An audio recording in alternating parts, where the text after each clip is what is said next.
Улуттук тамак аштар.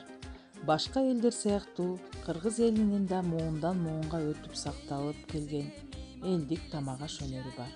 Алар беш бармак, казык арта, чөчөк, куурдак, быжы, жөргөм, олобо, кымыз, курут, чалап, жарма, боорсок жана башкалар. Кыргыз эли өзүнүн меймандостугу менен айырмаланат. Келген меймандарды кучагын жайып тосуп алып, төрүндө отургузушкан. Мал союп, дасторконун кенен жайып сыйлап келишкен. Дасторкондун үстүнө токоч, боорсок, каттама, каймак, май, өрүк мейиздерди коюшат. Анан куурдак, жөргөм, шорпо, эң аягында беш бармак берилет. Кыргыздардын тамак берүү салты боюнча меймандарга бышырылган эт устаканда алып тартылат. Устакандар адамдардын жашына, урматтоосуна жараша ыйгарылат. Кыргыздардын тамак ашында камырдын жасалгандары кеңири орунду ээлейт.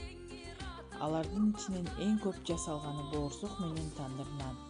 Ошондой эле каттама, самса жана башкалар да бар. Мындай тамактар көбүнчө чай менен жейилет. Кыргыздарда улуттук эң барктуу суусундук бул кымыз.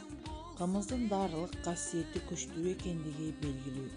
Элибиз кургак учу коруусун ушул кымыз менен дарылап келишкен. Ошондой эле бозо, жарма, максын сыяктуу суусундуктар да жасалат. Көңүл бурганыңыздарга чоң рахмат.